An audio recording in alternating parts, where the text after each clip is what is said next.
Hey guys. Okay, so we first of all gonna give an offering to the spirits. I'm coming here. Do that. Ashe to all the spirits that are fucking with us. Cool. So, alright. So we are gonna talk about how do we change the world. So, most people, I'm sure, that are listening to my page are semi conscious at this point, at least, and know that the world's not in the best place. And most of them, I'm sure, also it hurts, seeing the world in this place because, especially now, more and more people are moving towards that vibration of realizing we're all one. All this is connected, and that by hurting others, we're only hurting ourselves. And it's the new age right now that just started. Kali Yuga is over. We're moving into the age of love and understanding. So, more and more people are waking up and becoming conscious. What does that mean? Well, first thing is, with more and more people waking up and becoming conscious, you'd think stuff would start to change, right? You hear more and more people talking about the lead of this world, the bankers being aware of stuff that was considered a conspiracy theory before. It's more and more becoming public knowledge and not crazy conspiracy theory public knowledge, just public knowledge. People are waking up to that there is this select group of people, these bloodlines that have been in power a long, long time. And they feed off of war. They feed off the pillaging of other people's societies. That's how they've gained everything they have. Was by running around the world back in the day and conquering these ancient civilizations that held the secrets of this world from times way, way past. That ancient knowledge that came out of the deluge, the flood, the great flood, whatever destroyed those ancient societies of great knowledge. That information was scattered. It was in bits and pieces, but it was still around. Started with the Templars, kept going on after that. That's what they were after, though, was this ancient science of how the world works, how it's affected by us, and how we are the creators with our minds collectively. So,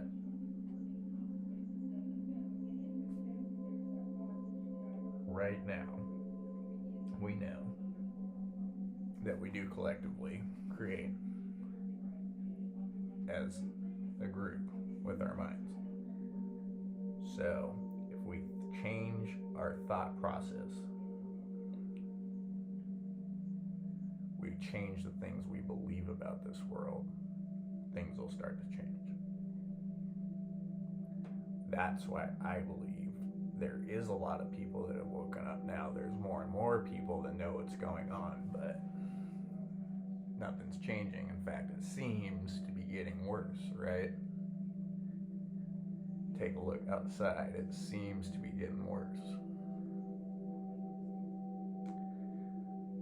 Now, why is this still? If we're collectively creating this,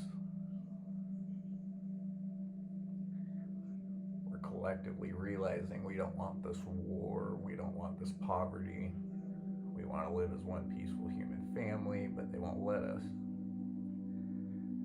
If we collectively are believing more and more in that stuff, why is shit not changing? If it's true that we together create it with our thoughts. It's because we're still thinking about those things. We're stuck in fear. And that is the number one goal of the elite. To keep you alone in your head, alone from your neighbor, your family, keep you scared, right? Fear is the number one goal. Fuck all the other shit. They don't get to own this world unless you are in fear. And it's all of us. We all are. It's that human part of us, but we'll get to that. So, the fear is all that's marketed at you through the news, through pop culture, through everything, right? Fear of terrorists, fear of the radical right, fear of Black Lives Matter, fear of your neighbors, fear you're not going to have enough money, fear that if you don't keep working 40 hours a week, that you won't have enough. Fear if you are not grinding your butt off, you won't have enough. All the fears, right? That's all that we get. Our goal down here, and that's what all the ancient texts said too. That's why we came down here. And all of it, it says there's a divine spark, right? There's something in humans that's different than everything else. They say that spark was sent down here to either clean this place up as a training ground. This is one big training ground that you're just supposed to learn to defeat these negative things we're about to talk about. Like, that's the goal. Conquer the fear, right? Rise above our humanity. Rise above our jealousy, our envy, our hatred, our anger, our separation, and to realize. That's what all the ancient texts and stuff were about.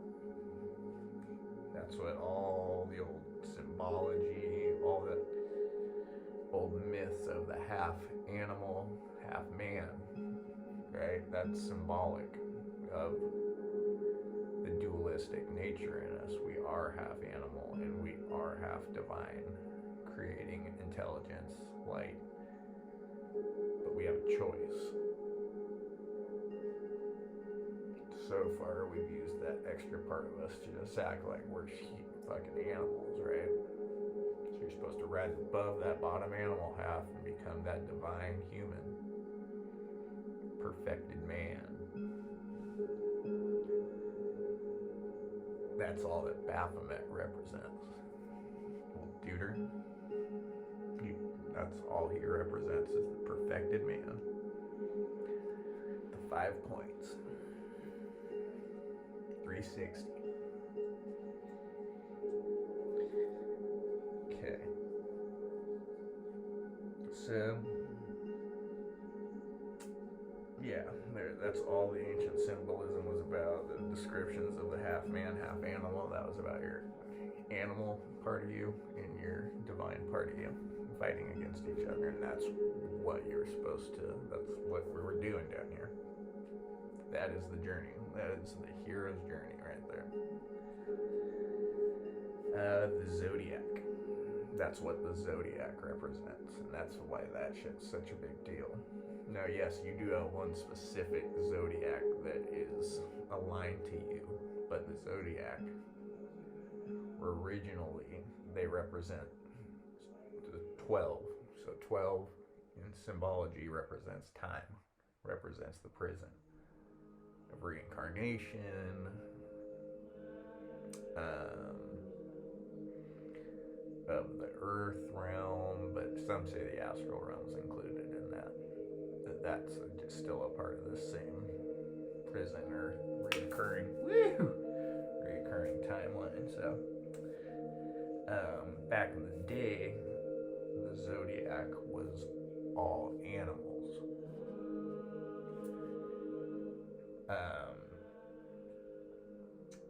So what it represented was those were all the animal aspects. All those negative aspects that each zodiac represents.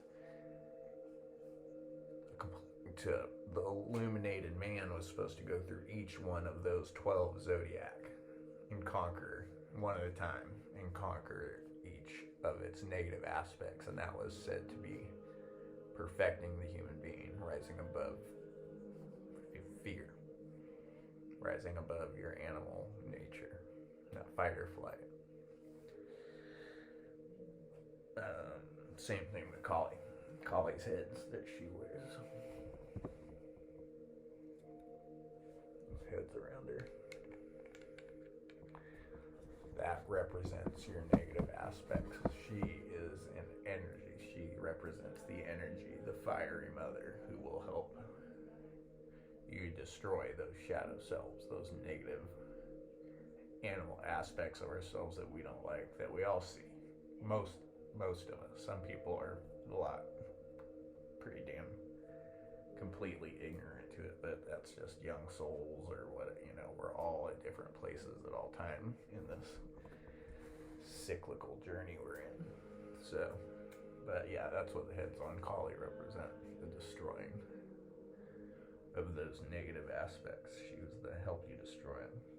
So, back to the zodiac, it embodies that 12, right? 12 represents the prison of time, the matrix, the light prison that our divine light are trapped in until we complete our work, and then you can move on. 12 was in the Gnosticism, this world. That's one where this world was created by a lesser deity. The world with material matter was created by a lesser deity, and he created 12 archons to help him control and rule over the human race and keep them in fear and feeding, because the master of this world lives off our fear, because that's what keeps us reincarnating. It keeps energy down here, keeps them alive. So the 12 archons kept the humans in ignorance, so the demiurge could continue to feed. Same, that's what Saturn represented. It's the demiurge eating his children. So, same thing with the 12 disciples of Jesus that represents the 12 zodiac. Jesus was the 13th disciple. That's why 13 is such a powerful number, and numbers have great power down here in magic and in everything. Everything's made of numbers. Everything's geometry. Sacred geometry. That's God's language, or creation's language is numbers, which is frequency or vibration too. So 13, the power of 13, he's the Christ. That is the Christ number.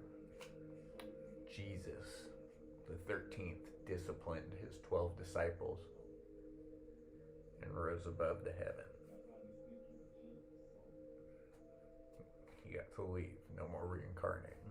Completed his work. Jesus, it also represents the heart chakra. So we'll do later videos about the chakra systems, and we'll go through all that way more deeply, because that's a huge part of all this stuff. So Jesus represented the heart chakra. That's why all the old paintings that are in the old cathedrals and stuff, that's why he's holding his heart and he's pointing up. That's symbology, is I am the heart. I am the center passage, the way out. Only through me will you get to the Father, right? So yeah.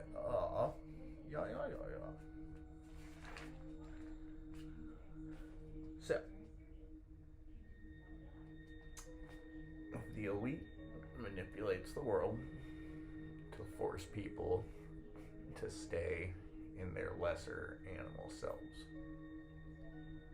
Because the people that run this world fully know that we collectively create it, that it's just through this fear that they rule. There's very few of them. So they manipulate everything to force people to stay in their animal selves and use fear. Now, fear is pretty much always rooted in the fear of death, mostly. But that's most things that you are really afraid of in life. Comes down to death. Death of you, the death of a family friend, the death of some Muslim children across the world, your tax money's going towards bombing, fear of the death of the things they've perpetrated, if you believe in such things, the 9/11s, shootings, all kinds of stuff. So those are the fears. If we get over death, there's no more control system. And that's what 100% the most important part of the goal is, getting over death, getting over the fear of dying. If you're not afraid of dying, life's a cinch. And you don't give a fuck anymore. So, there's no more control system. If we are not afraid of dying, there is no more control system or energy for these people. So if we get over the fear of death, then there is no more control system. There's no more negative energy for them to feed off of. There's no more fear energy for them to feed off of. And that's really all they have.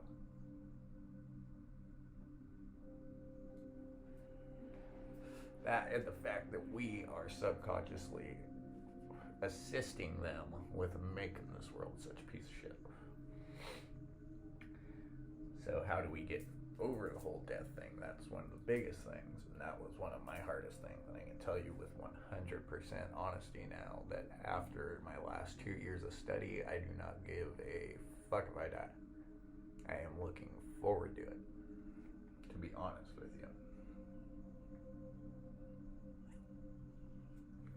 Because I know what's coming after is going to be much more pleasing and amazing and just fun. It's going to be fun. I'm excited. I excited. So, anyways,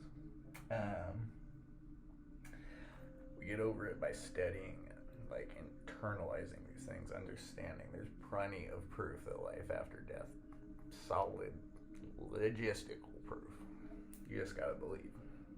Now, some people I know it's just gonna be in their personalities, and there has to be those people that will not accept that stuff. They will always be that guy that's got something to say, glass half empty, pessimistic. There's always gonna be some he's gonna question just because he isn't ready to fucking internalize it yet. And he's probably not watching this video, so it don't fucking matter.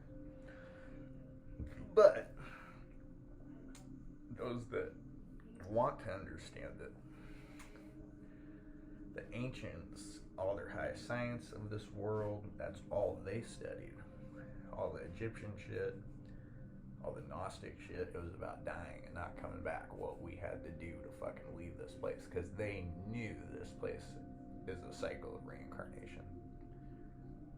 And they knew you just keep coming back until you figure it out.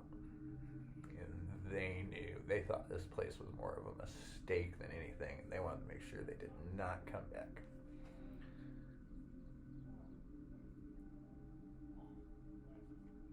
So, we get over it through the study. we learn that incarnation is real. And there's plenty of proof of it, like I said. You can go back and read about the Buddhist monks, how they find their old Buddhist monks after death. I was just watching a thing on, what was it? On Unsolved Mysteries. I was watching that old school Unsolved Mysteries show. And if you haven't, go check that shit out. It's on Hulu right now. And it just has so much. Back in the day, they put so much more real shit on TV of these paranormal and spiritual things happen. It wasn't the bogus fucking ancient aliens garbage bullshit they do nowadays. They were just doing real stories experienced by multiple different people from different places on the earth, and just like the craziest shit. So anyways, this one was about this young girl named Dee Dee. So Dee Dee had a grandma. Dottie had a grandma. Dottie's grandma had died before Dottie was born. So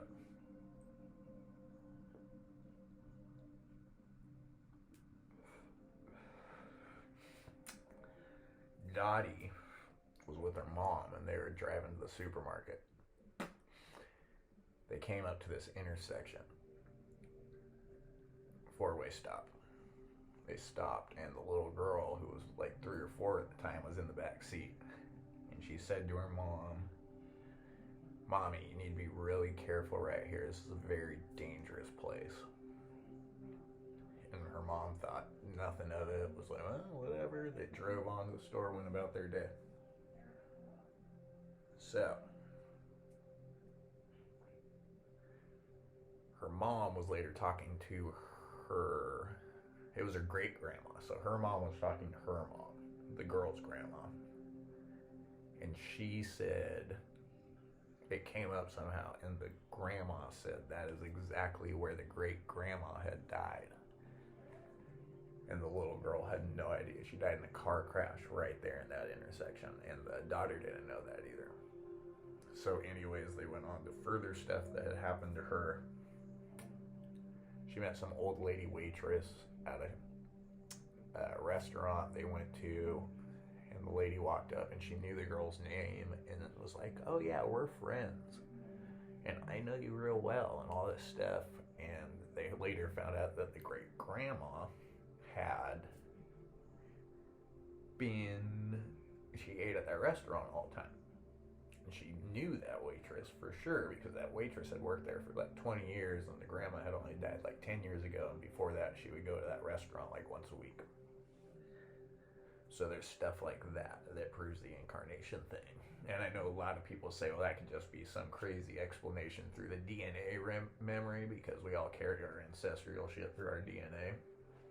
But to that I say, there was another story on the same Unexplained Mysteries, and it was about a little boy who was doing the same shit, like met random people and was like, "Hey, I know you, Frank," or "We're friends," and just crazy things. And then they found out this kid thought he thought he was this old guy. He said it was on the opposite part of town that had died before the kid was alive, and the kid knew all this stuff about this guy's life, and this guy had no connection to the family at all. Okay, so not just DNA, the reincarnation shit happens, right? So we know reincarnation happens. We know this is not the end. We know some people will get tossed back into this place at least. A lot of more. Just, that's why we go read. That's why we go research. Go grab a few books on reincarnation. There's a lot of crazy stories, a lot of crazy proof. No, we don't fully understand this holographic world that we live in, but this shit happens, and we have proof of it. Shit that cannot be explained except through, and it happens a lot. We just don't get told about it because our general pop culture and everything is controlled by people that want you living a very minimal, materialist, empty life. Okay, so we know incarnation's real. We also know that our karmic debt is real. So back when we act and do that animal shit that creates that fear, those animal shitty aspects of us, the way we treat people, the way we think about people, even the way we conduct our business, the way we live our lives in general. We have to live through that when we die, because our subconscious mind is all. Our mind is everything, right? When you die, you have to go back through and live through all the choices. Now, it'll manifest in different ways for each person, depending on what your background is and what your belief systems are, because that's all that matters, because everything's energy. But your thoughts are what created everything in this world, and that's what you will have to go back to when you die. Then you'll have to face those things. How, you may ask yourself.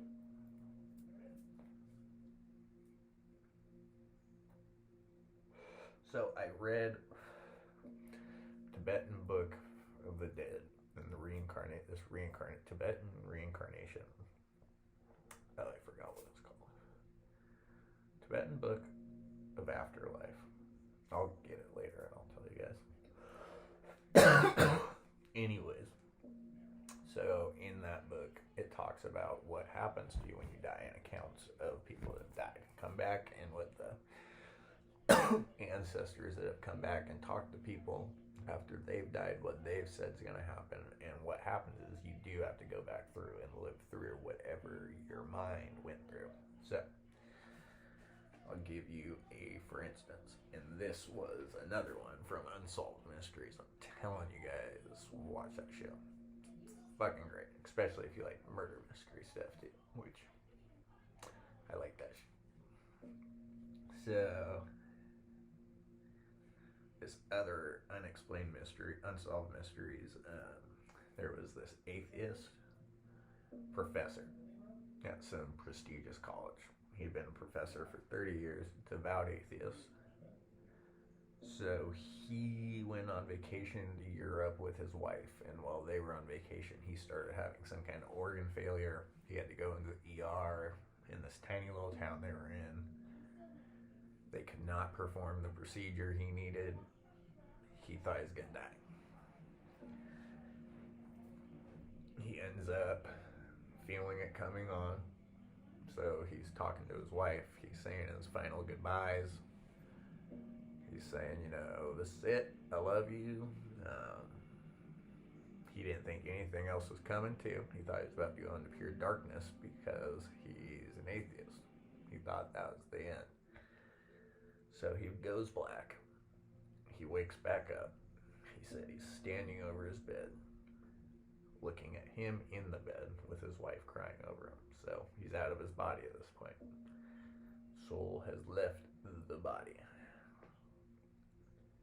He hears somebody calling him from the hallway. There's a lady standing out there. The lady says, "Mr. Whatever, please come with me." Repeats it a few more times. "Mr. Whatever, please come with me." Finally, he follows her out into the hall. He said slowly, he started following her through what looked like an ongoing forever hallway at that point. He thought he was still alive. He thought he was going to get the operation. He's walking down the hallway, and suddenly more and more people start telling him to follow him. And it becomes this big group of people in front of him telling him to follow him, in back of him, pushing him. They start to get real mad and irate. Push him down on the floor. They start scratching at his face, fucking him up. Emotionally, too. He said, well, they were fucking scratching at him and tearing his flesh apart. They were berating him. Your life wasn't shit. You're a piece of shit. You never did shit. You're fucking worthless. Piece of shit. Well, they're attacking him. He said the more and more he screamed for help, the worse and worse it got. Then he said something in his head, told him to pray. He said he heard himself as a kid telling him to start praying.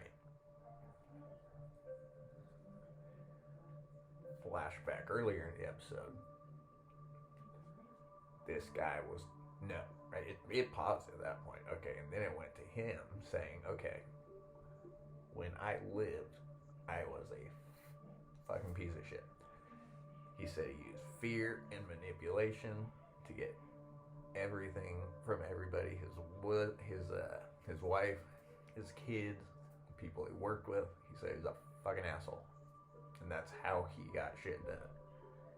He was a fucking manipulator, narcissist, piece of shit. This guy said it himself. This was from his mouth. He's still alive. So, back to him, dead. All the shit's going on at him, right? That's his subconscious mind. That's that shit that the Tibetan Book of the Dead talks about. That right there is exactly what happens to you. That's you dealing with your karmic debt. Now, his belief system, the only one he knew of spirituality or something higher, was when he was from a kid. His parents made him go to church. So, that's the only study he had ever done. Those were the only tools he ever had to connect with divinity. If it was a Muslim, it would have been different. Jew, would have been different. A Orisha person would have been different. A voodoo would have been different. I think Orisha and voodoo are the same thing. But anyways, never mind. Scratch it. Okay, so his subconscious is getting at him. Him as a child tells him how to pray. And that's important. So don't forget that. But his child voice, reverting back to that, told him to start praying to God. He said he started praying to God. Suddenly everything started backing up off of him. Oh, excuse me. Suddenly everything started backing up off of him. Leave him the fuck alone as soon as he started talking about God and praying. So, smart shit on this. Ashe. So, it flashed back to that because he was Christian as a youth. That's all he knew. That was all study, blah, blah, right? Angel takes him up, away from his subconscious that was attacking him, the shit that we'll all have to go through. That's just how he saw it. That was his hell. He thought he was in hell. Angel pulls him up, says, it's not your time yet, go back to your body. Guy wakes back up, changes his life, becomes a fucking pastor, starts his own church. Fucking, I saw the interview, you could just tell, dude's full of love now. That was a changed man. He spoke with soft, humble voice. Even though he's a pastor, Christian pastor. Just joking, I don't care if you're Christian. So, anyways, we know that karmic debt is. So, the way we live determines our death.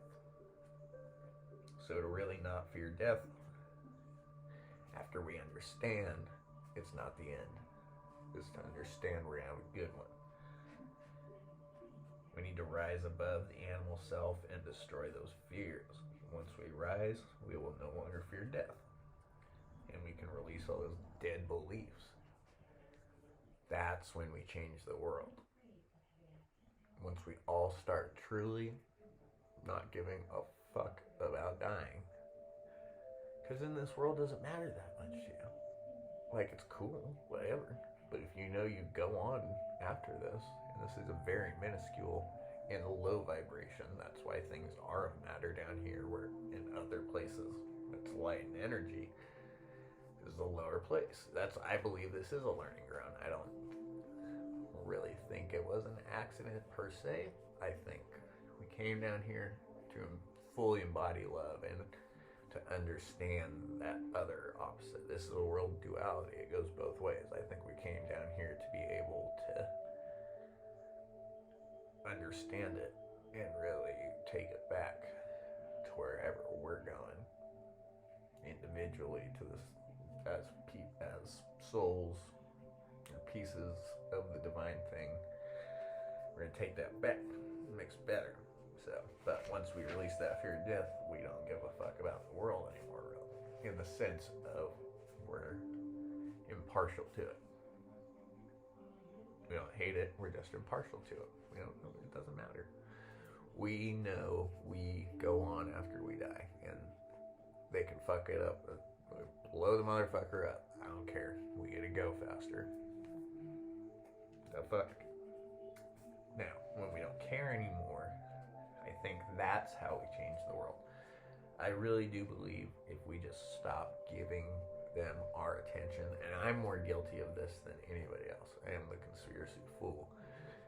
And I started learning this more and more, and I do believe it's the truth that we do have to, like us posting videos about 9/11s and the fucking fluoride water and everything that they're doing. I really think that that's helping create it, because we do create this, right, with our minds collectively. I talk about that. Okay, so the world will change because together we consciously create it, and there is plenty of proof of that. So we're going to talk right now. We know we individually affect molecules outside of ourselves with our minds, right? We know that because of quantum physics have done many different experiments on this, like the slit experiment. We know that when they shoot particles through the slit experiment, we know that particles behave differently if somebody's watching every time. That means you just viewing something outside of your body in space and time, just by viewing it, you affect that. That's tangible. That's an experiment completed. You can fucking fuck with it all day long. You can see that shit palpable.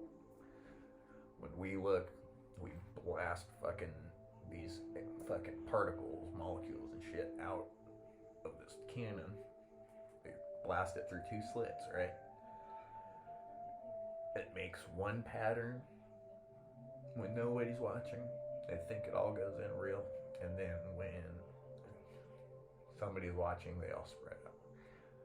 Because you are the creator with your pineal, with your higher self. You consciously or unconsciously, mostly unconsciously, the most of us are creating this place.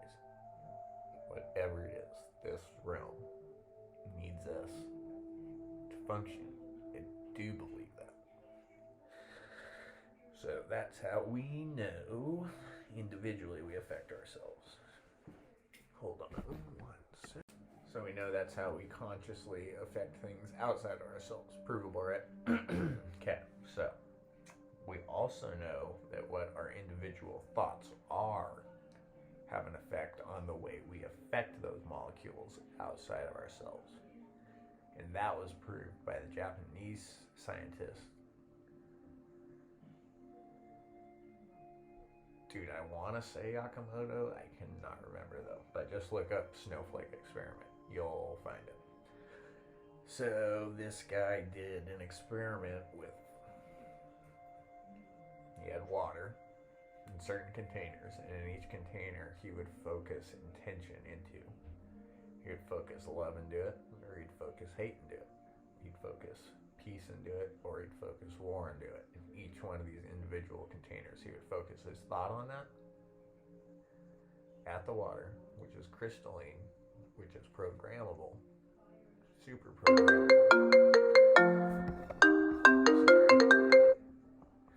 Super programmable.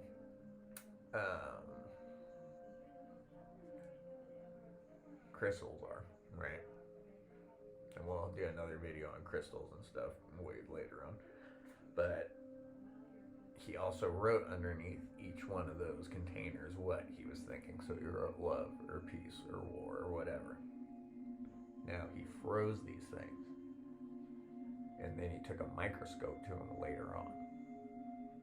Now the water containers that he focused love into became these beautiful pictures of like sacred geometry, snowflakes, That's beautiful creation, right? Coming out, that was from his mind. He created that. He put that vibration into the water. That's how it affected the molecules. That's what showed up. And the ones he put war and hate into and stuff, all the negative shit, it was jumbled up. It was rotten. There was no concentric pattern. It was shitty chaos, right? There's good chaos, but that was just... So that's how we know we affect the molecules outside of ourselves, specifically with what the fuck we are thinking. Once again, provable, tested, you can look it up. And then also we know we collectively, when we are on the same wavelength, we affect the entire world. And that is tested and proved by those. They use random number generators. They've got these things running always around the world, in different parts of the world. Now, whenever there's a mass something that happens, like 9/11 or the coronavirus, and everybody gets on the same wavelength, everybody's in that same mind state, like with 9/11, fear and anger, right? At the beginning, when it first started. During that, those random number generators all started to match up and show the same sequences of numbers all around the world. How come? Because we're creating this collectively with our minds. And when we all get on the same wavelength, we start to affect reality. We affect the fucking fabric of our existence. We do. You do. You do. You are the creator. You are a god down here. Everyone.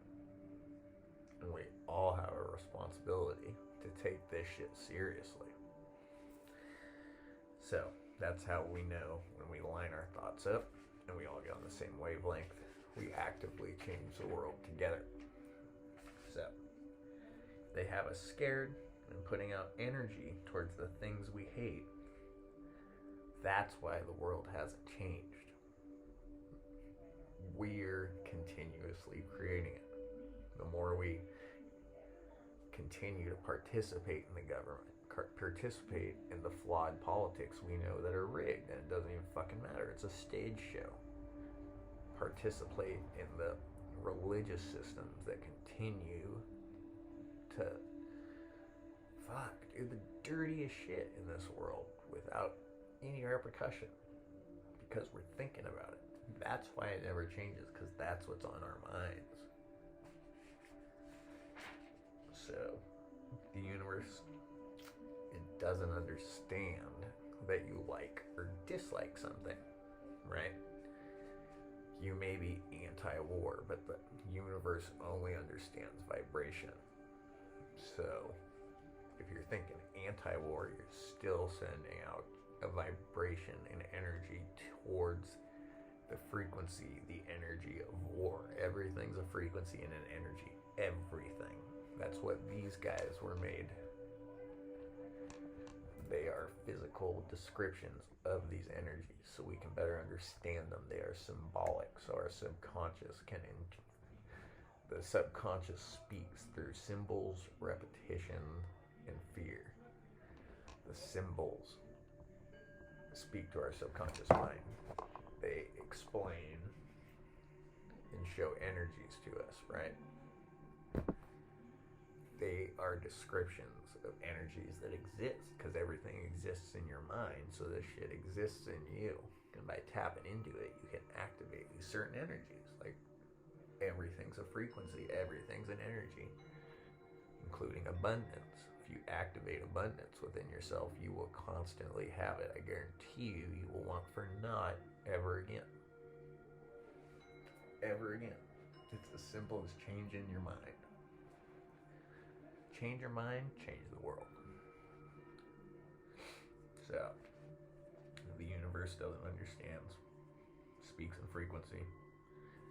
So we all we all just got to think about love. We all got to think about hope. We all got to think about peace. We all got to think about connectedness. We all got to meditate. Meditate on these things. Read about these things. When we read, we further put that shit into our subconscious mind. So that's more and more all we're thinking about. So that's more and more all we're creating is abundance, love, prosperity, peace, health, and wealth, right? Once we don't fucking fear death no more, once we're rising above those lesser aspects of ourselves, once we say, fuck it, you can have it. I don't care what you're doing. I don't care what you're spraying in the sky. I don't care what you're putting in my water. I am stronger and greater than that anyways. With my mind determines everything. No matter what you do to me, I can overcome it.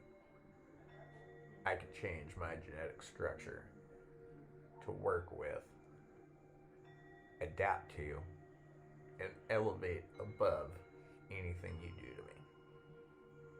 So I don't care. I refuse, I state right now, I refuse to think about these things anymore. I refuse to post them on my Instagram, Facebook, YouTube.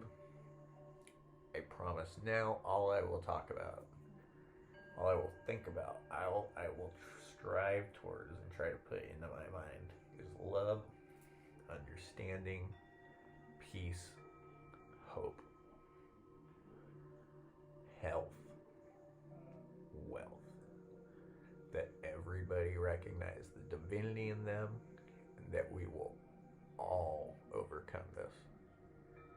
And we will create a better training ground down here that will be way less hard on everybody's fucking shit. That's us. We have that power to do that. Rest but choo-choo.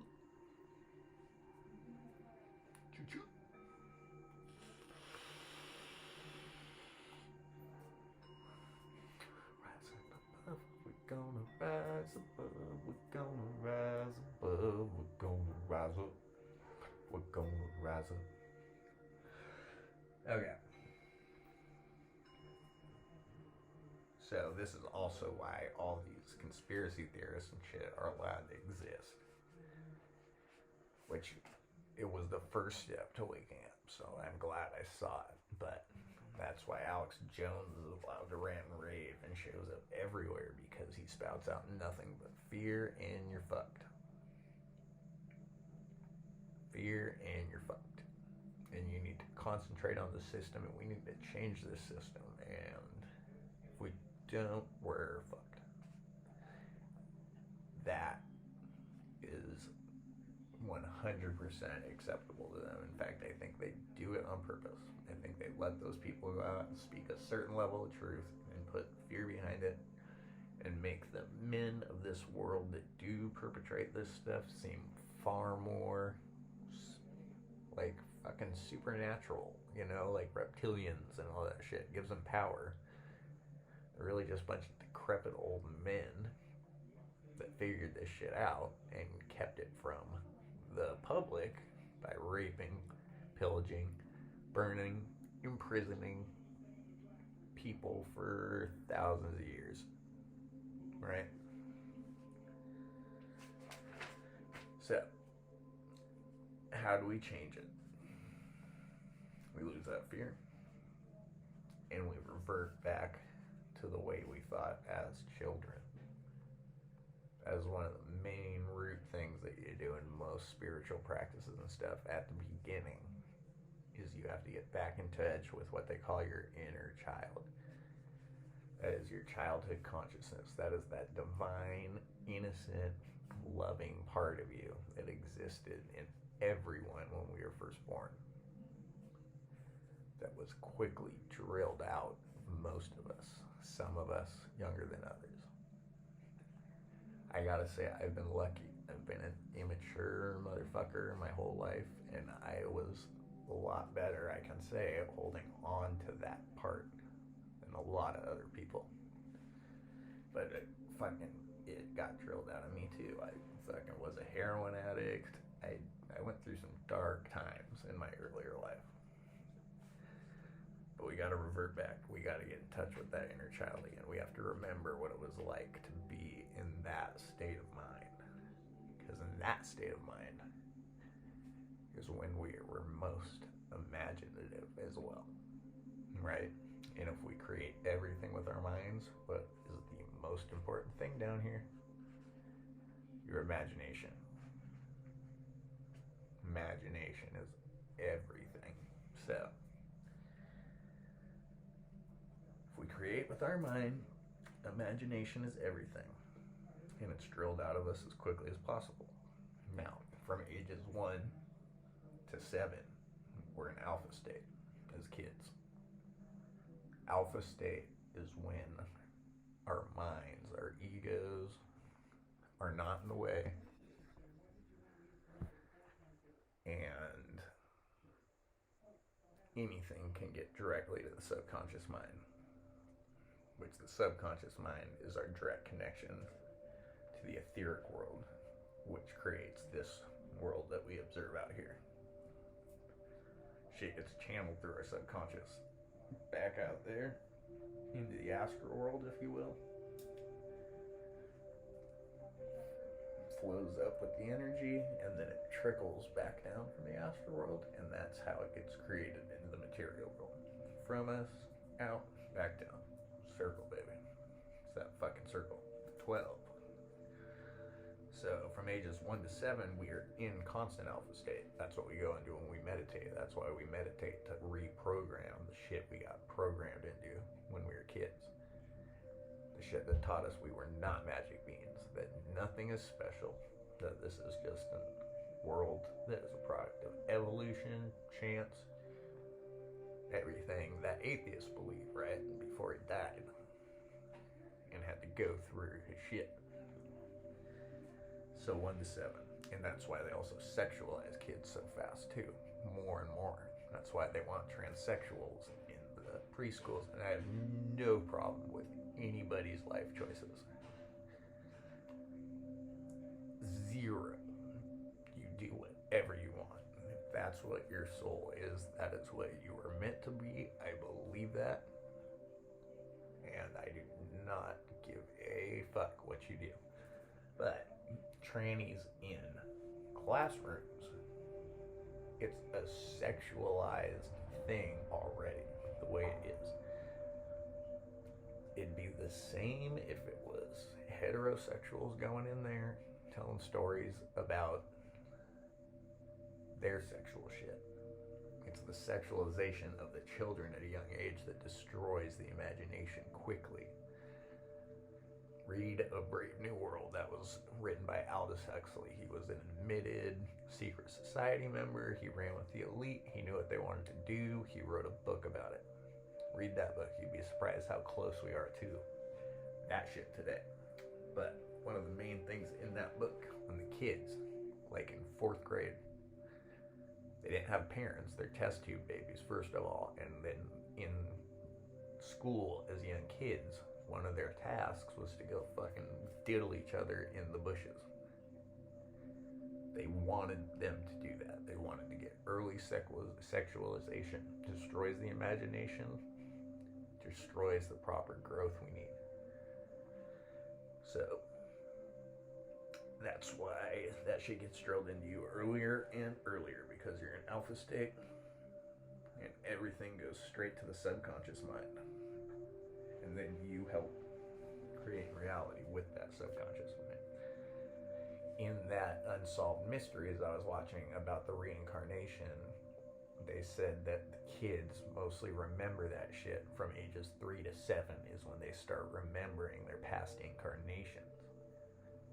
Because that's when they're directly connected with their subconscious. They're directly connected to the etheric world. That's why kids see spirits more. That's why children are connected more at that age, because they're constantly in alpha state. Whereas we get older, we have to they're unconsciously in alpha state always. As we get older, we have to consciously sit down and meditate, do the crystal work, build the altars to get into those states so we can program and talk to the ancestors and the spirits and the things beyond us. Or when we dream too, we go into alpha state. That's why your dreams are so important. That's your subconscious mind talking directly to you there too. But anyways, we will do another video on dreams as well.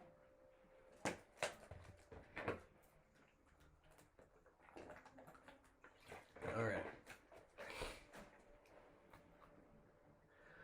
There's a video of an old shaman. His name's Credo Mutoir. And he was talking about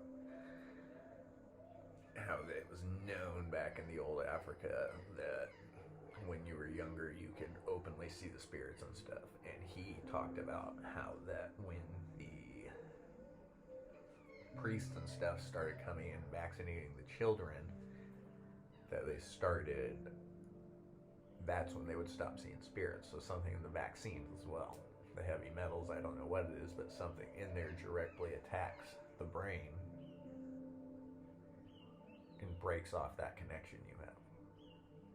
That's what he said happened in Africa and the kids, and that's why they forced the missionaries to stop vaccinating the kids. They couldn't see the spirits anymore. They were no longer connected. So, anywhere.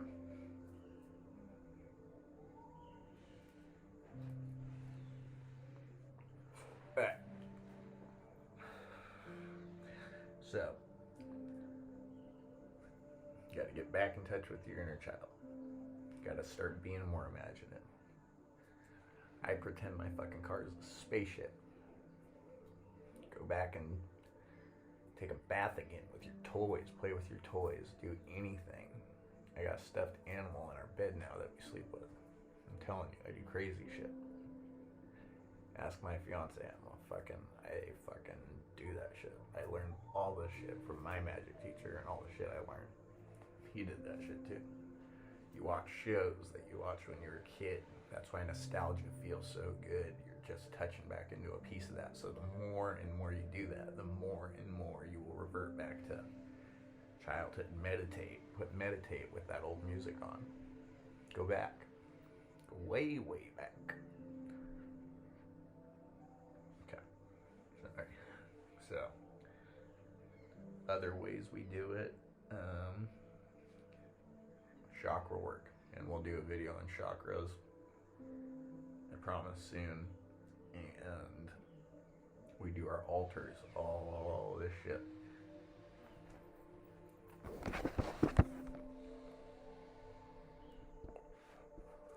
All of that. All of that.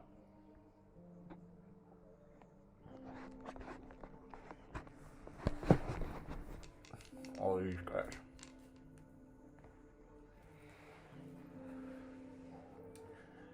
You learn about their mythology. You study it. That's about shit inside of you. It's about aspects of you. Energies that embody everything in the world. But you create the world. So it all exists in your mind. It just has to be reactivated. That's why fucking 90% of our DNA is not activated. Gotta fucking start that shit back up, man. Mushrooms and shit, they help with. If you watched the last video about the Holographic Universe book, we talked about the LSD experiments and how those people started connecting back to their shit, talking to the spirits, feeling the oneness with everything. Crystal work too. We'll do a big video on crystals. Start reading a book, Beginner's Guide to Crystals, Beginner's Guide to Crystal Work, whatever. Crystals A to Z, spiritually. And just start looking at what those different things do to you. Because crystals are solidified energy. Certain vibrations in solid form. Resonated into a solid. Very powerful. Shit. It's energy from the earth. It's reason. This shit was everywhere back in the day. Even granite, quartz. Quartz frequency vibrates at the exact same hertz as our brains do when we are in alpha state. why the pyramid's full fucking lined with quartz. Lined with granite. Granite's mostly quartz. It's an amplifier. It amplifies our thoughts. Fucking amplifies anything we think and has different uses healing wise. Each crystal is connected to a different part of the body, different chakras. Very, very important for the energy work. And using your imagination. You're imagining these energies flowing through you. You have to see them, feel them, make it palpable. So, that's it. That's that video. When we change ourselves, we change the world. When we stop paying attention and thinking about the conspiracy shit and what they're fucking us with, how they're fucking us with it, and we start just paying attention to love and feeling our connectedness and knowing that we're gonna be alright. None of it really fucking matters anyways, because we're gonna die and go back home. So it doesn't even matter. But while we're here, we can live better. We can be better. This shit can be more comfortable. And we will go over how we individually do that for ourselves. Like, I live very comfortably now. I know I always will. I know I will never, ever again want for anything, because I am in control, and I know abundance will always flow. There will always be ups and downs of the abundance, because that's one of the 7 laws. And we're going to do a video on the 7 laws too. The 7 Kemetic laws, the Kabbalion, 7 major laws that govern this place, that once we understand them and learn to use them, we have so much greater effect. There's so much we can learn to help change our shit down here. And we're going to go over it, and we're going to do it. We're going to do it together. And I hope you guys all watch my videos and listen, and I love you, and we are on this together because we are all connected, and we collectively have the power to change it, and we don't even gotta leave our houses. We don't have to go protest, we don't have to go riot, we don't have to go kill. Enough people just have to change their minds.